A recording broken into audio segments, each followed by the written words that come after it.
Good morning, everyone. Good morning. This Friday evening at 6 p.m., we have our Good Friday service right here in this room. And then next Sunday is Easter Sunday. And I'm just going to ask you to help us out with this. Please arrive just a few minutes earlier than you might normally arrive to church in order to park as far away as possible. All right? That would be amazing. If you want to just walk from home, that would be okay too. So let's park as far away as possible. Find a spot far away.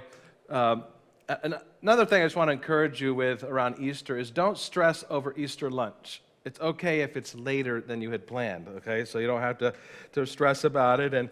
And bring a friend to church on Easter. Don't get so caught up in everything that's going on that you miss the fact that we're celebrating the resurrected Jesus, and there's a lot of people that don't know that Jesus is alive and well.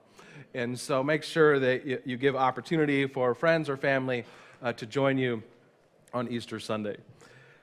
Now, we're continuing our Cru series today, going through moments where Jesus did some outrageous things with his crew in tow and in the middle of it all. And so that's what we're looking at here. Today we're talking about a woman that is frequently called a woman with the issue of blood. I would like to retitle her title to the woman with the issue of faith. All right? I don't know why we continue to think of her by what was wrong with her. I would prefer to think of her by what was right with her. And so she was a woman with the issue of faith. And so let's take a look at that. Mark chapter 5. Anybody with me here today? Okay, thank you. Okay, 7 of you. Thank you. I'll take 7 and we'll keep moving. All right.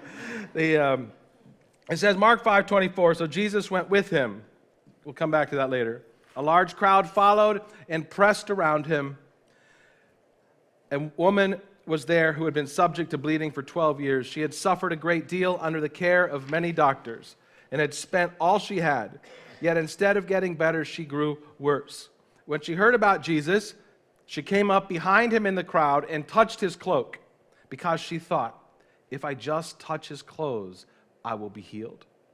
Immediately, her bleeding stopped, and she felt in her body that she was freed from her suffering. At once, Jesus realized the power that had gone out from him. He turned around in the crowd and asked, "Who touched my clothes?" You see the people crowding against you, his disciples answered, and yet you can ask, "Who touched me?" So his crew is, okay? His crew is entirely unaware of what's going on. A miracle had just happened, and the crew had no idea it had happened. They are literally in the middle of a miracle moment and have no clue what's going on. All they can think about is the technicalities of Jesus saying, "Who touched me?" Because everybody is touching Jesus. But one person really touched Jesus, and they had no idea. But Jesus kept looking around to see who had done it. Then the woman, knowing what had happened to her, came and fell at his feet and, trembling with fear, told him the whole truth. I'm curious as to why the author chose to insert the word whole truth instead of just the truth. He said to her, "Daughter, your faith has healed you. Go in peace and be freed from your suffering." It's really an amazing miracle. And it's unique in how it happened and all the details of it. It's very unique. And here the disciples were right there. The crew was right there and had no idea what had happened. It wasn't until after Jesus explained it that they understood what was happening. They may have been distracted by where they were going to or something, but we'll come back to that too. Well, I want you to notice that this woman had heard about Jesus. So people had been talking about Jesus. People explained that Jesus was around. And she was a woman that had been under the care of many doctors. Not like modern doctors. These were ancient doctors, lots of well-meaning people that were trying to help her.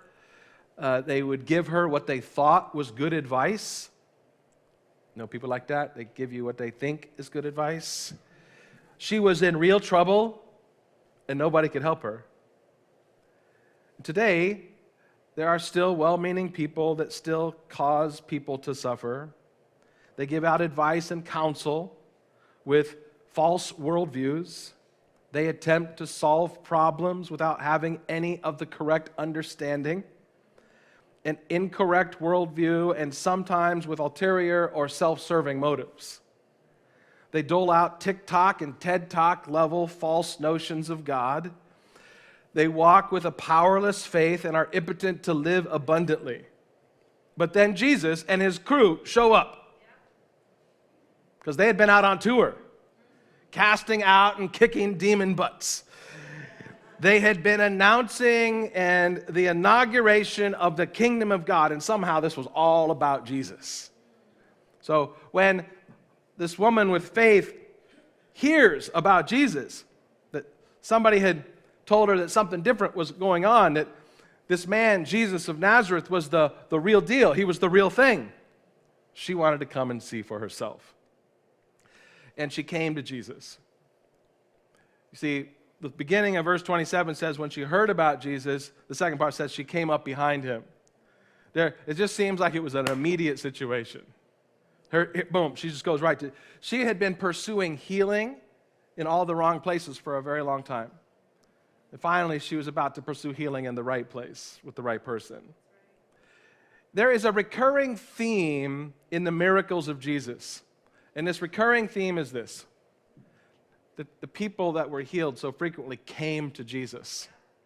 The paralyzed man came to Jesus. The man with the shriveled up hand came to Jesus and was healed. The disciples on the sea that were terrified when they thought they were going to drown, they came to Jesus. When the demoniac wanted to be delivered, he came to Jesus. When this woman realized that she needed to be healed, she came to Jesus. All these people came to Jesus. It wasn't passive, it was active. And that's critically important. Their action was evidence of their faith. They had enough faith to move themselves to a place of risk. Maybe they didn't have all the faith in the world, but they had enough faith to get them to move. Amen. The risk that they were going to incur, the simple risk was this. The risk is that they might get their hopes up and they might be wrong. But yet they still had enough faith to go to Jesus in spite of the risk. And maybe you think that isn't a lot of risk to take, to get your hopes up and think you might be wrong. But when you've been disappointed your whole life, and every time you've gotten your hopes up, your hopes get crushed and shattered, to get your hopes up one more time is a huge risk. And she had enough faith to take the risk and to go to Jesus. What I think is interesting here is that she did not have to go through some long interview process with Jesus to decide if she was worthy of being healed. She just had to get to Jesus. No tickets were needed to get to Jesus. No gold status membership to get to Jesus. No family heritage was required to get to Jesus. No social standing would prohibit her from coming to Jesus. No passport was required. No gender requirements were required to get to Jesus. She just had to push her way through the crowd of people that were already touching Jesus but didn't understand what they needed to have. Yeah. Just a little bit of faith and take a little bit of risk. She just wanted to go touch the cloak of Jesus. She wasn't even asking for a lot of time. She just wanted to touch him. Verse 34, he said to her, "Daughter, your faith has healed you. Go in peace and be freed from your suffering." She'd heard about Jesus. She came to Jesus. She touched Jesus. She was healed by Jesus. But this was different somehow than what everybody else was doing. All these people in the crowd, they were bumping into Jesus, crowding around Jesus, touching Jesus. But there was only one person in the entire crowd that touched Jesus with faith. Only one.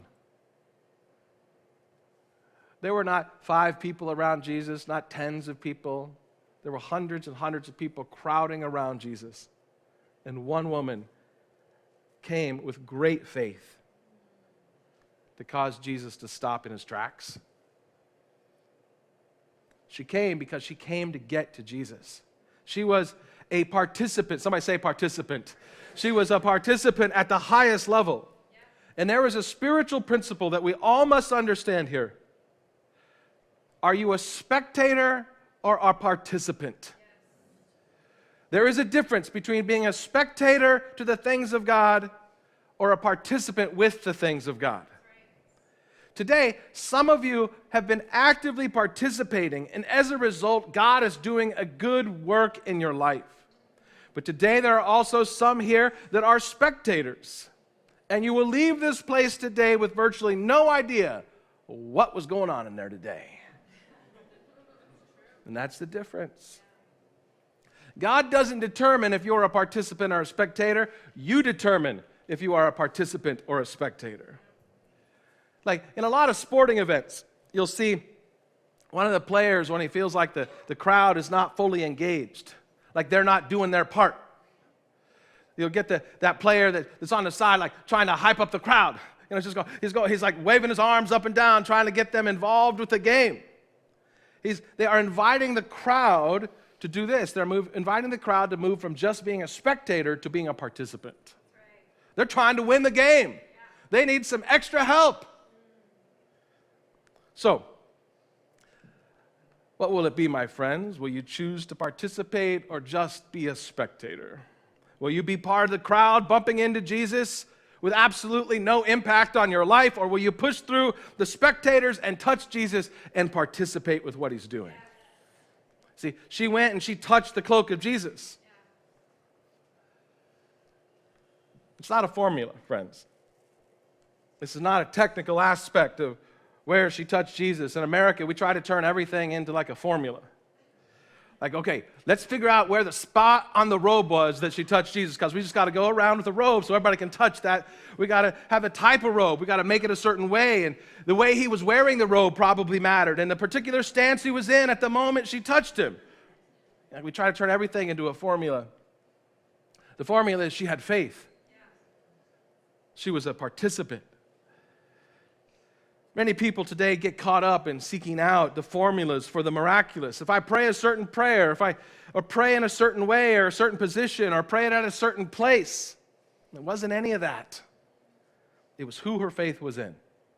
Her faith was in Jesus. It was a risky faith. See, the audacity of what she did was pretty impressive, and the audacity of your prayer is directly connected to your understanding of who God is and how big he is and what he is capable of doing. Yeah. If you have a tiny God, you pray tiny prayers.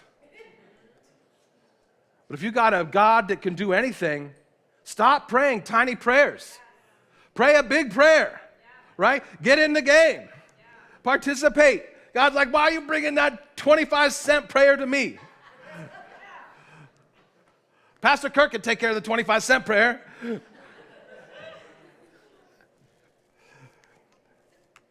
So ask yourself, are your problems bigger than God today, or is God bigger than your problems? In our text this morning, the woman was making her faith known. She was reaching for the impossible. And on her way, the woman was pushing her way through the crowd. As a result of her illness, she had been an outcast at this point, not truly welcomed, but she decided that it didn't matter if she was welcomed or not. She was going to reach for Jesus anyhow. It didn't matter if on the way she disturbed people or confused people or made people anxious about her being there. She was there for Jesus. She was also sick of being identified by her disease. She wanted to be healed.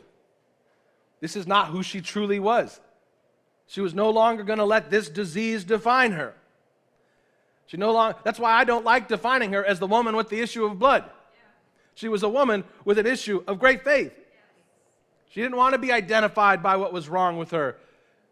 Do you want to be identified by what's wrong with you? Are you sick of being identified by your captivities? Are you sick of being identified by your failures, present or past? Are you sick of being identified by your faults or struggles? Are you sick of being identified by your disease? So I imagine that as she was pushing her way through the crowd, her mind had to, of course, be filled with some level of doubt, because doubt and faith go hand in hand. You see, you're going to have some doubt. That's okay. That's why they call it faith, to overcome the doubt. She would have had some doubt. Things like, hey, what's wrong with you? What are you doing? You got to be crazy to come here. This is just another scam. Why would Jesus care about you? Do you know who you are? Why would he care about you?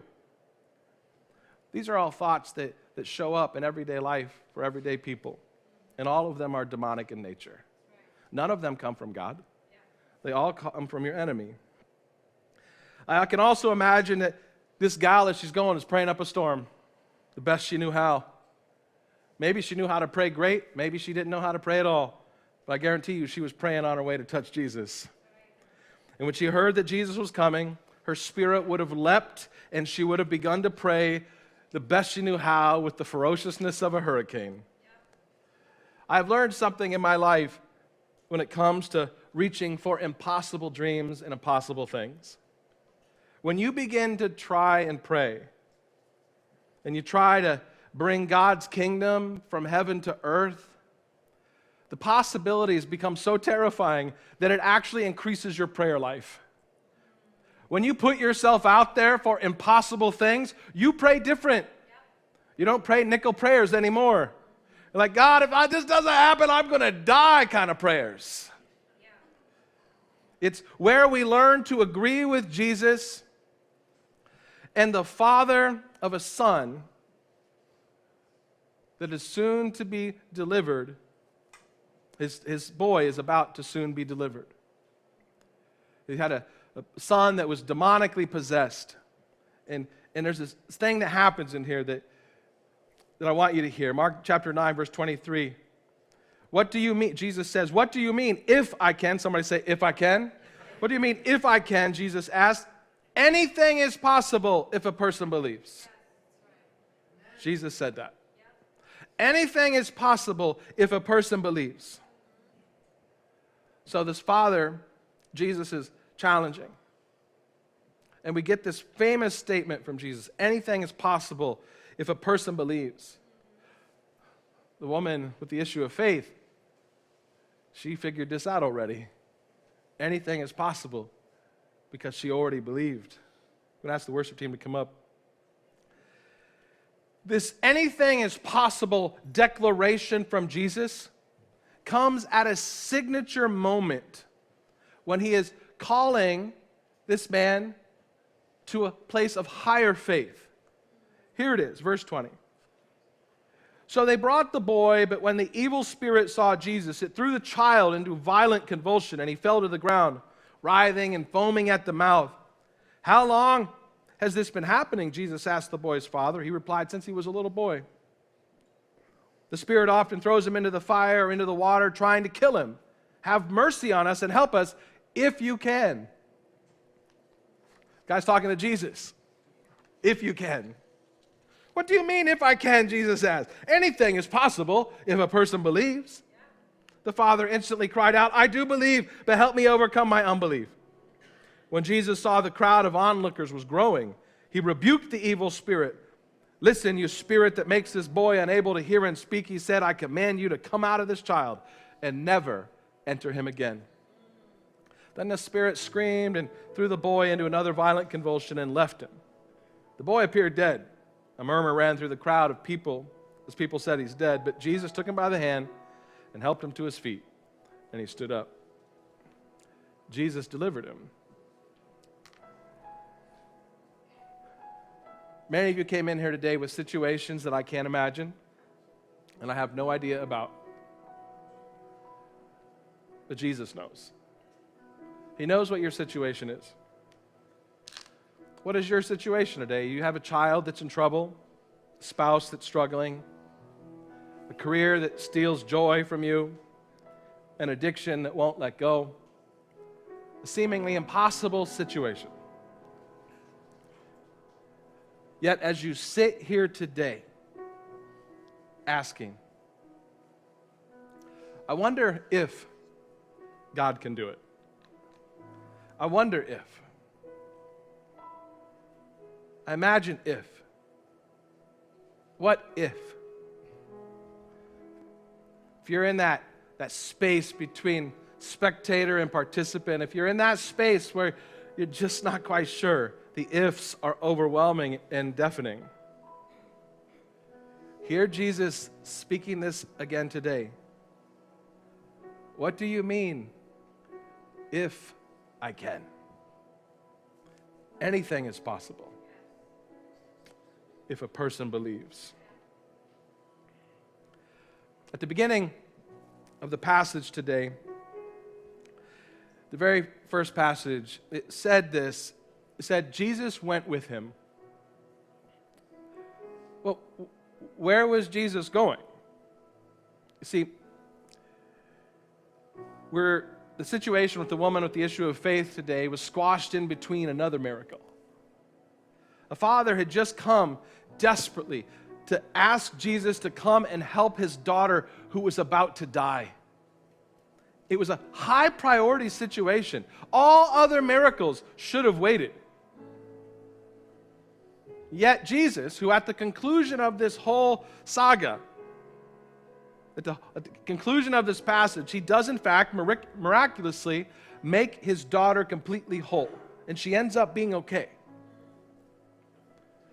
But as they're rushing to go help this girl, Jesus pauses. He's on his way to help a girl from dying. And he pauses. He pauses to let the healed woman know she was important to him. He paused to let her know he has time for her. No matter what the other extremely urgent things are that are all going around all across the world that Jesus is already trying to fix and deal with, Jesus has plenty of time for you. You don't need to protect his schedule.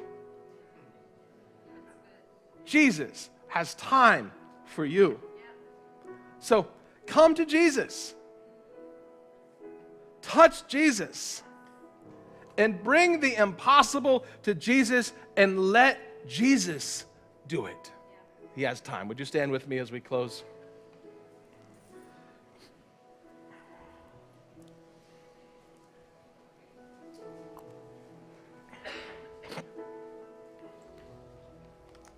Wherever you're at today, come to Jesus. Don't just watch it. Bring it to Jesus. Touch Jesus.